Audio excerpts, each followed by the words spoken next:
you open the door. All right. And the winner is... La La Land. We keep running into each other. Maybe it means something. I doubt it. I ate his liver with some fava beans and a nice Chianti. You don't have a better bad idea than this? This is the best bad idea we have, sir. By far. He's looking at you, kid.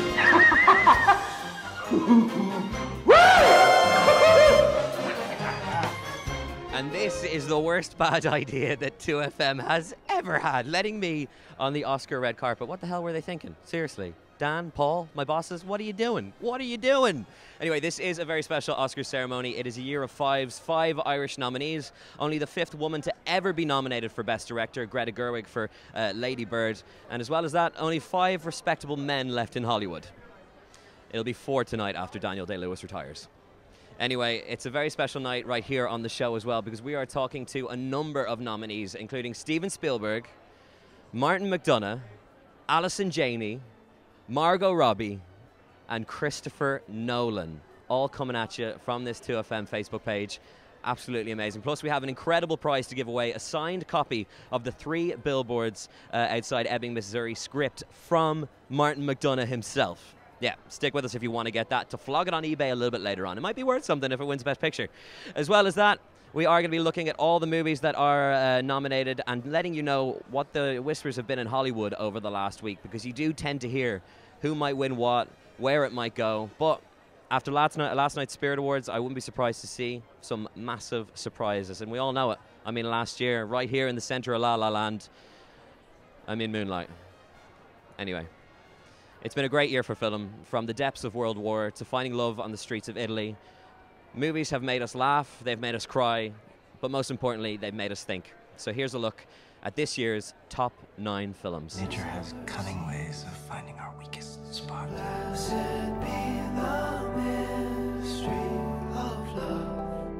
Call me by your name and I'll call you by mine. I speak to you for the first time as Prime Minister. The Germans have encircled 60 British and French divisions. We are looking at a collapse of Western Europe within the next few days. The enemy tanks have stopped. Why? Why waste precious tanks when they can pick us off from the air like fish in a barrel?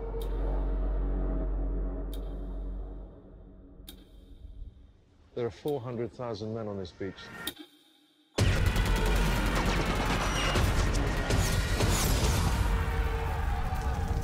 Too many white people are getting nervous. No. No. You can't do anything unless you're the center of attention. Yeah, well, you know your mom's tits, they're totally fake. She made 1 bad decision at 19. 2 bad decisions. You're not cursed, you're loved by me. Stop playing this game. What game? What precisely is the nature of my game? All your rules and your clothes and all this money and everything is a game. What will happen if we don't publish? We will lose. The country will lose.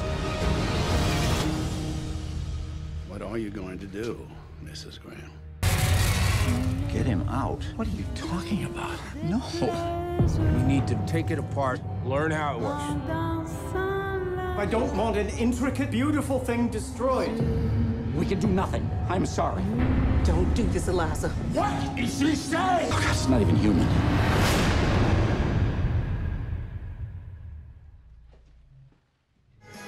And as sad as the spectacle of these billboards might be, this reporter, for one, hopes this finally puts an end to the strange saga of the 3 billboards outside. Then put an end to shit, you retard. This is just a start. Why don't you put that on your Good Morning Missouri wake-up broadcast, bitch? Just looking at the list there, you can see why this year has been so competitive, and it's hard to decide what is going to win Best Picture. The throw-up this week that everybody seems to be talking about is Shape of Water, or 3 Billboards Outside Ebbing, Missouri. I would be delighted if 3 Billboards won, obviously, because of our very own, and because it reminded us that Frances McDormand is amazing. Absolutely incredible. She will win Best Actress tonight. It's almost a certain. And I'm okay with that, even though Saoirse's going to lose out. I also love 3 Billboards because it reminded us how sound Martin McDonagh is. how much of a legend he is. Remember, he walked up at the BAFTAs to accept the award for Best British Film, and he basically said, guys, I can't really make a speech here because I'm actually Irish. Actually, it was more like, oh, I can't make a speech here because I'm actually Irish. We'll keep you, just like we kept Cascarino. Anyway, 3 Billboards. If you haven't caught it, make sure you do. And I was lucky enough recently to sit down with Martin himself to talk all about the film. Yes, ma'am. How may I help you? I hear those 3 billboards out on Drinkwater Road. Here's $5,000 for the first month, and here's what the billboards ought to say. I guess you're Angela Hayes' mother. That's right. I'm Angela Hayes' mother. Martin, thank you so much for having a chat with us. Very much appreciated. Thanks for having me. And first off, congratulations on the film. Cheers, cheers. Which is a standard with you, pretty much. I've enjoyed everything you've done, so... thank you. I don't even need to say it anymore. I like hearing it. Okay, well done for everything. In terms of the story, where did it come from? Where was the initial kind of seed? I wanted to write a really strong female lead, because the last 2 films weren't really strong female leads. But my early plays had, you know, strong women. So that was part of it, and I had seen something very similar to what we see on the billboards when I was on a bus through America about 20 years ago. Really? Yeah, something dark and angry, and it made me wonder what kind of person it was who might have put something up. And Frances is amazing. Yeah, obviously she's fantastic, and it was written for her too. Really? Yeah. I had her voice in my head the whole time when I was doing it, and I can't think of anyone else who could have done it as brilliantly as she did. There's a lot of good friends of Willoughby in this town, Miss Hayes. Ow! Ah! You didn't happen to drill a little hole in the dentist today, did you? Of course not. Huh? I said, of course not. Obviously, things are, you know, people talking now about Oscars and all that sort of stuff. That's far away. It's not even worth probably even thinking about it now.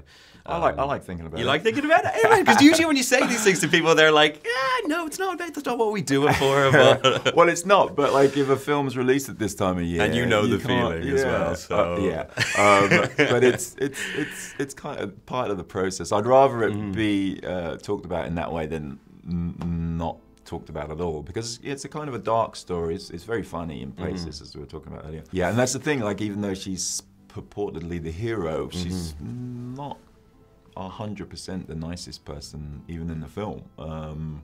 But that's okay too. You know, I wanted like a really free, three-dimensional female character who you're with, and then you are completely against it at times too, but not completely. I think you follow her and you're with her, but you also kind of question some of her tactics. Right now, there ain't too much more we can do. Could pull blood from every man and boy in this town over the age of 8. There's civil rights laws prevents that, Mrs. Hayes. And what if he was just passing through town? Pull blood from every man in the country, then. And what if he was just passing through the country? And obviously, many of your initial plays were in Ireland. You are Irish, you're Irish, all that. But yes, finally. Do you consider going like back to shoot a movie there and find a story there? Yeah. I've been sort of working on one over the last couple of years, something to try and get. I shouldn't say because it's going to go crazy on the internet, but something to get Colin and Brendan back together. Amazing. And set it there.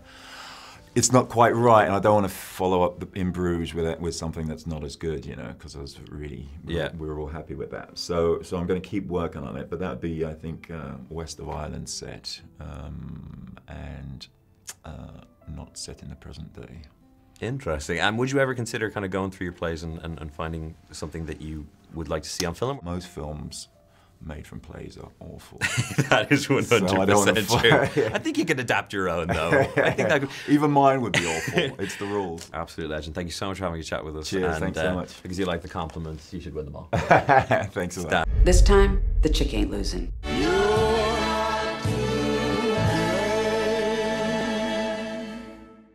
That's Martin McDonagh, director and writer of 3 Billboards Outside Ebbing, Missouri, and our hope for an Oscar tonight. Fingers crossed. And if you fancy winning a copy of the script of 3 Billboards Outside Ebbing, Missouri, signed by Martin himself, all you've got to do is like this post, comment down below where you're watching from, and share it to your page, and we'll be picking someone right after the show. That's a piece of cinema history, especially if he wins the award tonight.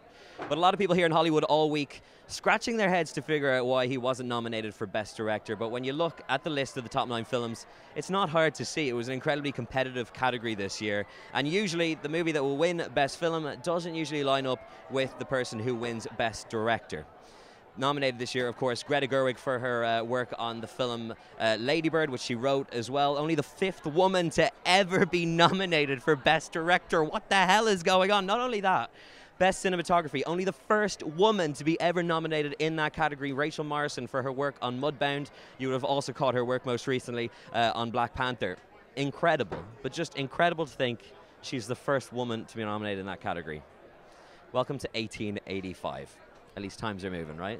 Anyway, in terms of Best Director, it seems like Del Toro is going to walk away with it for The Shape of Water. Christopher Nolan going to miss out again on winning it. But, you know, he got to spend 5 months working with Harry Styles, so who's the real winner, right? Right? I'd trade that for an Oscar. Anyway, I got to sit down with Christopher Nolan to talk all about the thrill ride that is Dunkirk. Check this out. Chris, thank you so much for having a chat with us. Very much appreciated. Obviously, we've got one of these babies right behind us. Yeah. You actually went up on one of these during the film. I did, in pre-production. We knew we wanted the film to put the audience into the cockpit of a Spitfire. So I felt I'd better get up there and see what it was like. It was a bit of an excuse too. Yeah. It's a childhood dream. I saw you snooping in there when we were just off, like total absolutely. geeking over it. It's beautiful. It's totally just one of the beautiful. greatest machines ever created.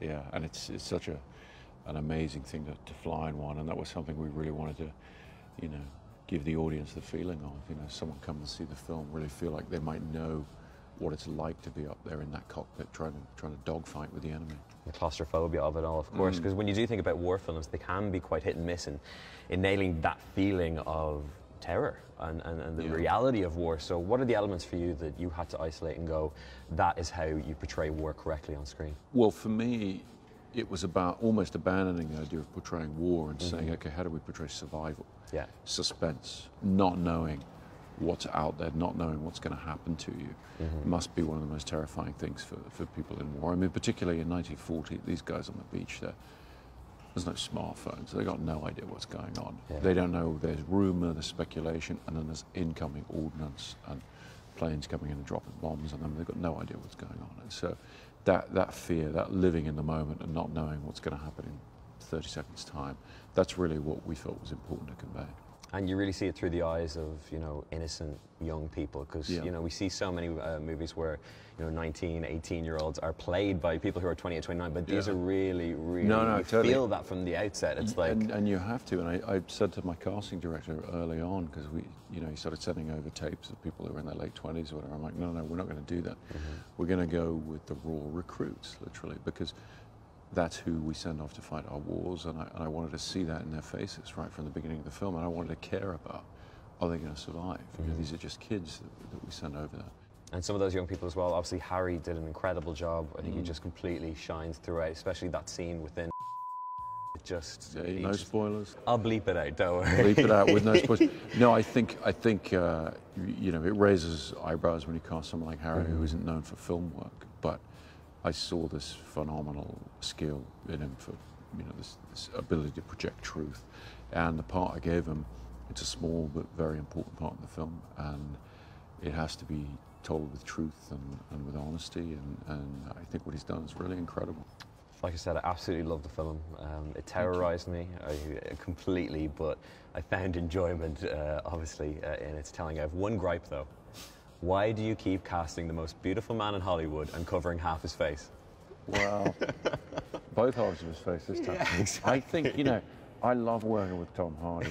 And I love the way you knew who I was talking about. Oh, I knew exactly who. Well, there is Cillian Murphy as well. That is true. Cillian has done several bag-over-the-head jobs with me in film. And Tom, you know, Dark Knight Rises, we covered up half his face, so he just had 2 eyes and whatever. And I think for this one, it was like, okay, you did great with that. What can you do with just one eyeball?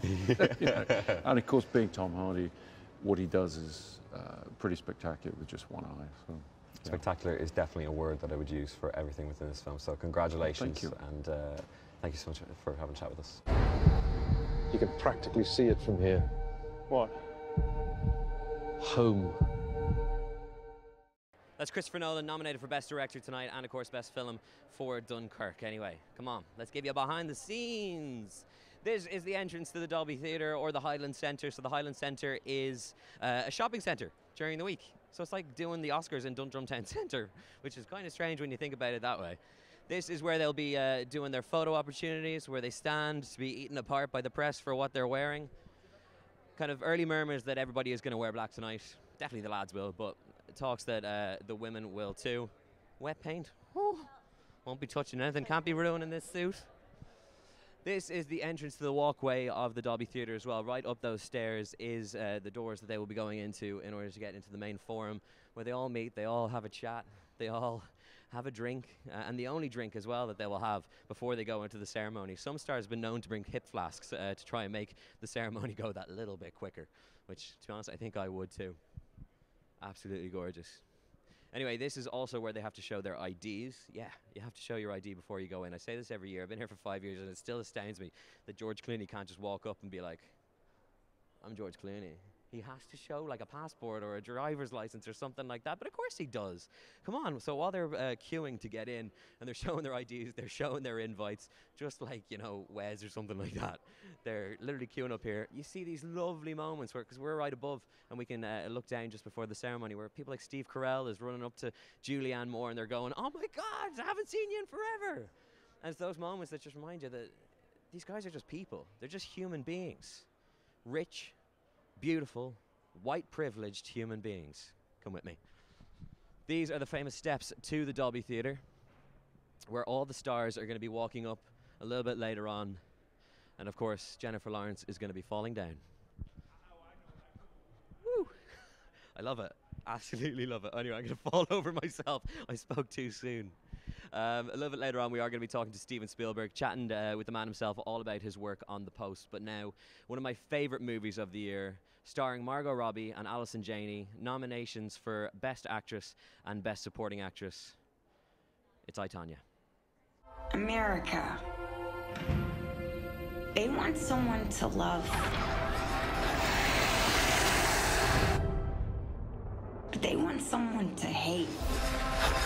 Congratulations. It is always nice when I'm in a situation like this, and I love the movie, so great. I adored it. It was so good, and it necessarily wasn't a story that I was totally au fait with. So when was the first time you guys heard about it? Do you remember kind of witnessing it all happening and unfolding? I do. I remember that. I was in New York City at the time, and I had been a figure skater, so I was very aware of the players involved, and it was a pretty sensational thing that happened, and it was the advent of the 24-hour news cycle, so I was very aware. Margot has quite a different... yeah, because we're at the same age. Missed it completely. We were 3.5 years old. So yeah, I read the script and thought it was all made up because it was just so absurd. It had to have been made up. It's almost, for me, like Wicked, in a way. It feels like you're humanizing a villain. We never set out to be like, let's make people feel really sorry for Tonya by the end of the film. It was never the goal. And in fact, when we were making it, we weren't even sure if people would. But we just wanted to show that there can be so many different sides to the same story. And the same group of people who were in the same place at the same time might remember the exact same event in a totally different way, because over the years they justify their actions and they control their narrative and they tell themselves certain things to live with themselves, and that's a very human thing to do.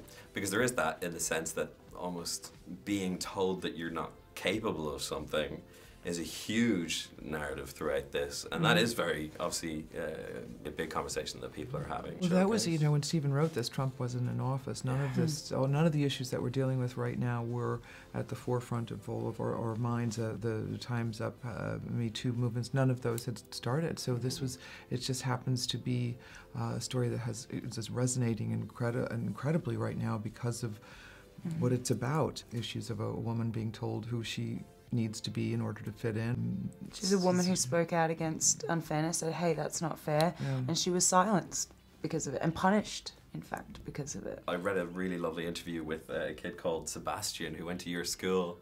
I don't know if you've seen it, no? No. Was it Mudgaraba? Is that the school you went to? Or am I wrong? Did I? Mudgeraba. I'm actually Australian as well. You are? But What? I got rid of the accent. Where were you? I lived in Melbourne. I Cool. remember sitting in front of the mirror when I got to Dublin going, Dublin, trying to get rid of the Australian twang. That's but so there's a funny. lovely interview where he says that everyone within your old school has this element of feeling like they can achieve anything now because of you. Really? Which is gorgeous, and it kind of is Fantastic. in the same way the feeling of this film. That's, honestly, if I had known someone when I was younger that had even stepped foot on set, I would have been acting way earlier.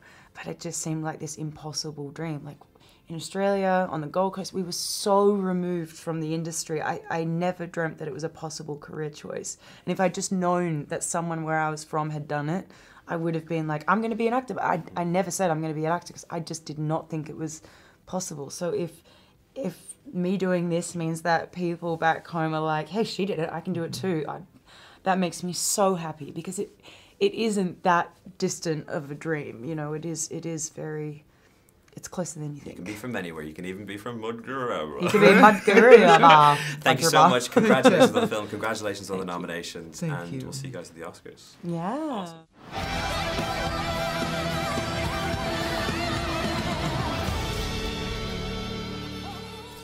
Best Actress nominee, Margot Robbie, and Best Supporting Actress nominee, Alison Janney. Alison likely to pick up the award tonight for her role in that film, I, Tonya, and I am very happy about that fact.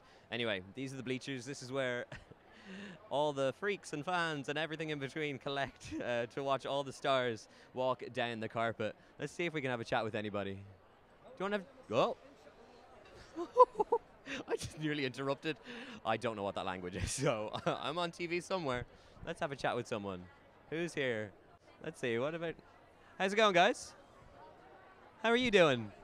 Fine, thank you. Are you excited to be here? Very much so. This is fabulous. Have you ever been to the Oscars before? No, it's our first time here, so we are thrilled. So how do you actually get tickets to this thing? We happen to have a daughter who's in the biz. What was your favorite movie this year?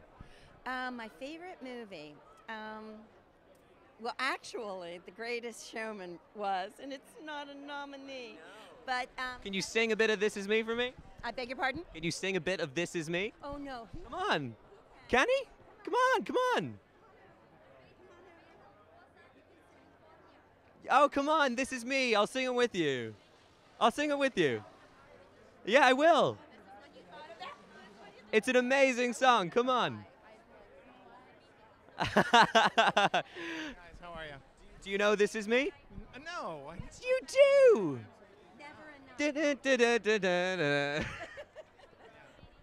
What was your favorite movie this year? You know what? I think it was probably The Shape of Water. What was it about it that made it so beautiful, do you think? I just think her acting was fantastic.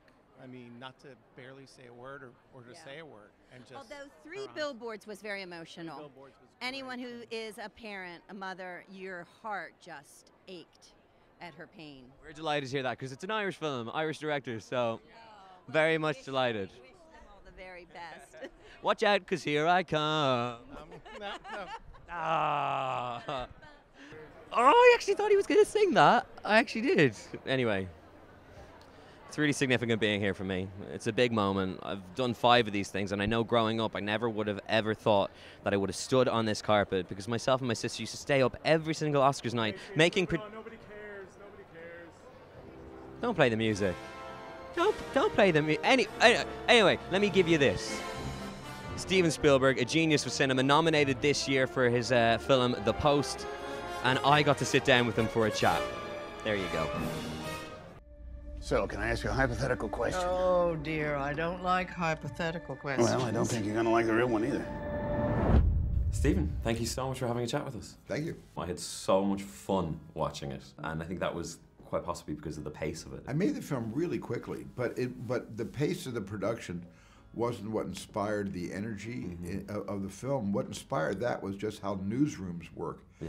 And especially how newsrooms worked in the old days when you couldn't just get on a laptop or get on your device and get information right in your workstation. You had to get up and leave the building and catch a cab and go to another state and then get what you're after and then get back on an airplane and buy 2 seats. I mean, it was a lot harder then to get a story than it is today. I remember with Lincoln, there was that small detail of the pocket watch and the fact that you recorded the sound of it and you placed that within the film. Was there anything within this that you used and went to that attention of detail with? In the newsroom, which Rick Carter, my production designer, completely created based on archival still photographs of what the Washington Post looked like in that era, Rick put on every single desk, depending on what day the film was representing in real time and real history, Rick put current events on everyone's desk, knowing I would never get a close-up of those desks, and it was almost like walking into a museum of the Washington Post. And obviously, because it happened all the way back then, but in today's world, it's so appropriate. The First Amendment, obviously, over in America, but also just worldwide, the attack on the press. Yeah, I think the attacks on the press are unprecedented, but when I found that there was precedent for it, when I read the script by Liz Hanna, and the precedent was Nixon trying to stop the press from publishing the truth. And I said, gee, I wonder where have I heard that before? Obviously, you've worked with so many amazing actors throughout your career, but bringing these two together on this must have been absolutely incredible. The first scene of them in the restaurant, that for me was just like, I got giddy just kind of seeing them within that conversation. Do you get those moments of awe still when you get these guys together? I got the moments of awe with the first day of shooting, because Tom Hanks and Meryl Streep have never, ever performed in a film together. So I had the wonderful sort of crow's nest position of being able to watch that happen before my camera's eye and before my own eyes. And then number 2, that was the first day they worked together. That breakfast scene was the first time they worked together in their lives. Someone else as well, obviously, that you've worked with multiple times as a producer, but also with Color Purple, Oprah, obviously an amazing speech last week at the Golden Globes. Amazing. For you, 2020, do you think that she would be a good candidate? I think it'd be a marvelous idea. Oprah has been building bridges between people of different opinions for 35 years. And she is a symbol of progress and a symbol of healing and a symbol of creating empathy. And I call her sometimes the ambassador of empathy. And so if she wanted to throw her hat into the ring, I think all of us would jump on her bandwagon. The last time I think that you made this amount of movies in one go involved Saving Private Ryan as well, and obviously you were on our shores. Yes. Everyone I've spoken to that worked on that film, even crews that are still over in Ireland working, I've just said it was one hell of an experience. So for you, what was it like? Well, one of the greatest experiences of my career, being in County Wexford, shooting on those beaches. And then having the young lads from the Irish Army, being able to, 1,000 of them being able to take part every day and for a month in those landings. It was just a great honor for me to be able to tell that story. People still talk about it to this day glad. in the local I'm glad. areas. So, Stephen, thank you so much for having a chat with us. Very much appreciated. Thank you very much. We will lose. The country will lose. What are you going to do, Mrs. Graham? That was probably the greatest day of my entire life. Steven Spielberg, obsessed with Jurassic Park growing up, never knowing that I would ever meet him. And I had one moment where, in that interview, we had to edit it out. My whole face lost control of what it was doing, and it went sort of in that direction. Wouldn't you do the same? Anyway, that is the 90th Academy Awards. Tonight's ceremony is going to be a special one, surely to go down in the history books. We are very excited for it, and we're going to be bringing you all the action from the press room, chats with all the winners on Breakfast Republic tomorrow morning, so make sure you tune into that. Massive thank you to JJ, who's helped me all week getting all this together, who's right behind the camera right now and has kept me sane, probably while I made him insane with all the editing he's had to do on my face and my voice. But here we go. The Oscars, it's about to start. They're about to walk down this carpet. And of course, we're about to see all our Irish nominees in all their glory. And no matter what happens tonight, I think we can all be incredibly proud of how far they've come to reach here tonight, but also just incredibly proud of what they've done over the entire span of all their careers, including the wonderful Saoirse Ronan. All week, we've been having conversations with people about Saoirse and what it is about her that makes her so special and gives her that ability to bring so many incredible characters to the big screen. And here is what they had to say, kicking it off with Mr. J.J. Abrams. I know that it makes it sound like it doesn't work her ass off, which I know she does, but some people just have a magic to them, and Saoirse Ronan does. I mean, she's undeniably compelling. Even in a conversation, she's just, she's undeniable, and she's so damn good, and she knows how to do it and make it look easy, and it never is, but, you know, I'm such a fan. I mean, I think she flies the Irish flag very high. I think she's so approachable and kind, and it's just good fun. I feel like I've never worked with her, but like just from hanging around her, she's just a laugh. She's just so much fun to have around. So I'm sure, you know, people want to work with that. It's so important. And she's just great. She's really great. I mean, we're all so proud of her. Saoirse's great. It's amazing, isn't she? Yes, she is amazing. She's so transformative. Her eyeballs, she's got great eyeballs. There's always like a story going on in the background of her eyeballs. She's a beautiful actress. She's wonderful to watch. And her timing, she's got great comedy timing as well, which is fantastic. What is it about her, do you think, that everybody just, you know, leaves everybody in awe of her work? I mean, you've just fall into every single performance that she gives. It's just, there is such an honesty and truth and generosity as an actor. And, you know, she's just totally convincing, totally emotionally convincing in everything she does. It's very subtle, very, very subtle performance. You're not interested in any Catholic colleges? No way. I want schools like Yale, but not Yale because I probably couldn't get in. You definitely couldn't get in.